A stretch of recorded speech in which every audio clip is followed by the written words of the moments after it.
Gara-gara kapalnya mogok, satu keluarga beranggotakan 3 orang terjebak di laut selama 3 hari 3 malam. Dalam keputusasaan, perahu itu tiba-tiba terhanyut ke sebuah pulau. Namun di pulau itu tidak ada air atau makanan. Tak lama kemudian, ibu dan anak tersebut mengalami koma akibat dehidrasi. Hanya pria itu yang tersisa berusaha membela diri. Karena dia tidak punya perangkat, dia tidak bisa menghubungi orang. Akhirnya karena kelelahan fisik, dia pingsan. Tidak tahu berapa lama, 2 nelayan yang lewat menemukannya. Lihat mereka masih hidup, ia segera berbaik hati memberi mereka air untuk diminum. Sang suami menceritakan kepada kedua orang tersebut apa yang terjadi. Saya berharap para nelayan bisa membawa mereka ke rumah sakit untuk mendapatkan perawatan. Para nelayan setuju untuk membantu, tetapi dia harus membayar sejumlah biaya kepada mereka. Sang suami menganggapnya masuk akal. Segera setuju untuk memberi para nelayan $10.000 sebagai kompensasi. Tapi nelayan hanya melihat sedikit. Sang suami mendengarnya dan segera menambah jumlahnya menjadi $40.000 Amerika Serikat. Ia pun menjelaskan bahwa itu semua adalah tabungannya. Nelayan masih merasa tidak puas. Langsung meminta $1 juta. Sang suami kaget saat mendengarnya. Mengatakan bahwa dia hanyalah seorang dokter biasa. Jangan bicara tentang $1 juta, bahkan $200.000 pun tidak. Namun para nelayan tidak mempercayainya. Ia yakin jika bisa jalan-jalan ke luar negeri, ia tidak akan kekurangan uang. Jika Anda tidak setuju, dia tidak akan membantu. Suami yang malang itu memohon belas kasihan kepada nelayan itu. Saya benar-benar tidak punya $1 juta. Tanpa diduga, nelayan tersebut mengatakan bahwa dia kekurangan $1 dan tidak melakukannya. Saya benar-benar tidak punya $1 juta. Anakku baru berumur 6 tahun, sialan. Nelayan itu memberi ide kepada suaminya. Menyuruhnya untuk meminjam uang dari teman-temannya. Karena untuk segera menyelamatkan istri dan anak-anaknya. Dia hanya bisa mengertakkan gigi dan menerima. Nelayan itu mengambil dayung di sebelahnya. Sebuah tongkat membuatnya pingsan. Tunggu sampai kamu bangun. Menemukan dirinya terikat di perahu nelayan. Kedua tangannya masih terikat erat. Nelayan tersebut menjelaskan bahwa dia khawatir tidak akan mengenalinya setelah pergi ke darat. Jadi saya ingin mendapat uang dulu baru menyelamatkan orang. Dia memperingatkannya untuk tidak memanggil polisi. Kini hanya dia dan kaki tangannya yang tahu keberadaan istri dan anak-anaknya. Ada puluhan pulau di sekitar sini. Sekali dia melewatkannya, nyawa istri dan anak-anaknya akan sulit terjamin. Dia tidak berdaya. Saya hanya bisa mengikutinya kembali ke pantai. Pada saat yang sama, di bawah pengawasan, telepon teman untuk meminjam uang. Selanjutnya dia memintanya untuk membawanya ke bank. Dia memanggil semua orang untuk meminjam uang tetapi hanya dapat meminjam sejumlah $190.000. Hal ini jelas jauh dari harapan para nelayan. Dia berkata, salah satunya adalah menerima uang dan kemudian pergi menyelamatkan istri dan anak-anaknya. Kedua, Anda akan memenjarakannya seumur hidupnya. Nelayan itu ragu-ragu sejenak lalu menyetujuinya. Kemudian dia menelepon untuk mengatakan dia menerima uang, lalu membawanya ke pelabuhan. Biarkan saya mengemudikan perahu kecil untuk mengikuti saya. Namun begitu memasuki kokpit, sang nelayan langsung mengunci pintu.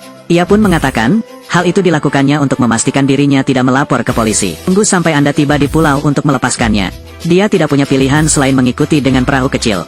Di tengah perjalanan, dia memberi isyarat agar perahunya mendekat. Lalu di bawah matanya yang curiga, dia mengambil tusuk sate dan melompat ke perahu kecil. Dengan gila-gilaan menabrak papan kapal. Jelas dia ingin membunuh orang.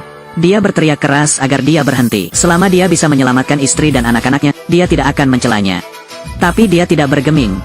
Ketika kaki tangannya melihatnya, mereka juga berteriak untuk menghentikannya, namun dia malah berteriak balik. Papan terakhir berlubang. Air laut dengan cepat membanjiri kokpit. Sampai aku melihat perahu kecil itu tenggelam dengan mataku sendiri. Dia pergi dengan pikiran tenang. Karena dia selalu mengkhawatirkan istri dan anak-anaknya, naluri bertahan hidupnya berkobar. Dia memanfaatkan sedikit sisa udara di sudut kecil untuk bernafas. Lalu dia memutar tuas persneling, memecahkan kaca dan melarikan diri. Tapi kakinya terluka saat melarikan diri. Dia melepas pakaiannya untuk membalut luka di kakinya. Beruntung dia diselamatkan oleh perahu layar yang lewat. Hal pertama yang dia lakukan adalah menelepon polisi. Di bawah campur tangan kedutaan, polisi juga memperluas pencarian mereka. Dengan sangat cepat, dia menyimpulkan pulau tempat istri dan anak-anaknya berada. Namun penyelamatan hanya bisa menunggu hingga pagi hari sebelum dimulai. Selain itu, pengecekan seluruh pulau itu akan memakan waktu beberapa minggu. Tapi aku tahu, istri dan anak-anak saya mungkin tidak tahan besok. Dia bilang kenapa dia tidak bisa mengambil tindakan dari nelayan itu. Kepala polisi segera memanggilnya ke samping. Dia terus mengatakan bahwa dia mendengar kaki tangannya memanggilnya Hakha. Jadi jika Anda mengetahui namanya, menemukannya akan sangat mudah. Sheriff mengatakan itu mungkin hanya seorang imigran gelap. Tentu saja tidak akan ada catatan. Terlebih lagi, di sini, di Karibia, memeriksa informasi bank juga tidak membantu. Di saat yang sama, polisi juga mencurigai dia melakukan penipuan uang asuransi. Maksudmu aku akan menggunakan hidupku? Putra berusia 6 tahun dan istrinya mengambil risiko. Dia tampak lelah. Aku akan mengantarmu kembali ke hotel. Kami akan menemukan keluargamu. Pasti akan menemukannya. Dia kembali ke hotel dan segera mengambil komputernya, download peta Nusantara dan cetak. Kemudian dia pergi ke pasar makanan laut untuk mendengarkan berita tentang nelayan tersebut. Namun setelah bertanya-tanya, tidak ada informasi berguna. Dia kecewa dan bersiap untuk naik taksi kembali ke hotel. Tiba-tiba saya melihat bekas luka di tangan pengemudi. Ia langsung teringat bahwa nelayan itu juga memiliki bekas luka di lengannya. Di mana kamu menjahit lukanya? Di area ini. Rumah sakit mana? Berapa banyak rumah sakit yang ada di sini? Hanya ada satu tempat. Dia segera bergegas menuju tempat yang disebutkan pengemudi itu. Manfaatkan kesempatan ini untuk mengobati luka di kaki. Dia memberitahu dokter wanita itu apa yang terjadi padanya. Dokter mengatakan dia tidak bisa sembarangan mengungkapkan informasi pasien. Tapi dia bersimpati padanya. Segera memberinya kesempatan untuk menyelidiki dirinya sendiri. Dia segera mengetahui informasi nelayan itu. Aku menangkapmu, bajingan. Dia dengan paksa mendobrak rumah-rumah penduduk. Ancam wanita di rumah itu. Teriaknya keras berharap dia tidak menyakiti anaknya. Dia juga angkat bicara untuk menunjukkan bahwa dia tidak akan menyakiti mereka. Dia hanya ingin tahu di mana suami wanita itu berada. Tapi dia dengan tegas mengatakan dia tidak tahu. Dia berbalik dan mulai mencari kemana-mana. Tapi tidak dapat menemukannya. Saat ini dia melihat foto di dinding. Itulah nelayan yang saya coba cari dengan susah payah. Ia segera mengambil ponselnya dan memotret nomor kapalnya. Sekarang, nelayan itu kembali. Begitu dia melihatnya, dia membeku di tempat. Bawa aku ke sana segera. Saya tidak tahu apa yang Anda bicarakan. Bawa aku ke sana segera. Anda menculik istri dan anak-anak saya. Pergi untuk mati. Sambil gelisah, dia bergegas untuk bertarung dengannya. Nelayan kecil itu pada dasarnya bukanlah lawannya. Dengan sangat cepat jatuh ke posisi kalah. Namun detik berikutnya sang istri muncul dengan membawa senjata pancing. Dia harus berhenti. Nelayan itu mengeluarkan senjatanya dan bersiap menghabisinya. Putri kecil itu tiba-tiba muncul. Dia segera menariknya kembali dan memerintahkan nelayan itu meletakkan senjatanya. Demi keselamatan putrinya, dia hanya bisa mengikuti. Tapi detik berikutnya,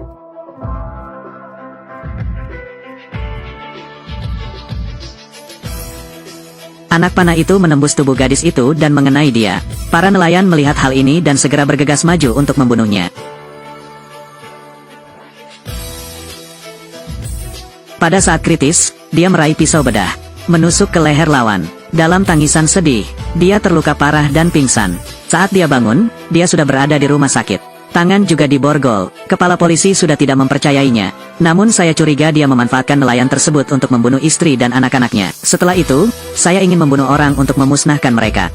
Bahkan orang-orang dari kedutaan juga memintanya untuk bekerja sama dalam penyelidikan polisi. Pada saat yang sama berkata, karena dia ditangkap sehubungan dengan dua pembunuhan, sehingga tim penyelamat membatalkan pencarian. Dia tidak bisa tenang. Saya merasa sulit untuk menjelaskannya. Segera mengambil pistol dari tangan seorang polisi. Lalu paksa lawan untuk melepaskan Anda. Jika kita tidak bisa mengandalkan polisi, dia hanya dapat menemukan istri dan anak-anaknya sendiri. Hal baiknya adalah nelayan itu meninggal tetapi dia masih memiliki kaki tangannya. Dia juga mengetahui nomor kapal musuh. Selanjutnya dia pergi ke kantor manajemen pelabuhan untuk menanyakan. Namun kabar buruk terus berdatangan. Tunggu sebentar. Masa sewa kapal itu sudah habis kemarin. Maksudku, kapalnya tidak ada di sana. Itu benar. Apakah benar-benar tidak ada cara untuk menyelamatkan istri dan anak-anak saya? Dia duduk sendirian di dalam bus, berkeliaran di kota yang aneh ini. Namun surga tidak menghancurkan cara hidup. Dia melihat komplotannya duduk di bus lagi. Musuh juga menemukannya. Tanpa diduga, dia memilih melompat keluar dari mobil. Dia segera mengikuti setelahnya. Pada saat yang sama, dia mengatakan bahwa dia tidak akan mencelanya. Saat ini dia hanya ingin tahu keberadaan istri dan anak-anaknya. Kaki tangannya akhirnya memutuskan untuk memberitahukan lokasinya. Tak terduga di menit-menit terakhir. Untungnya dia belum mati. Dia menggunakan nafas terakhirnya untuk menunjukkan lokasi pulau itu. Dia dan sopir membawanya ke mobil.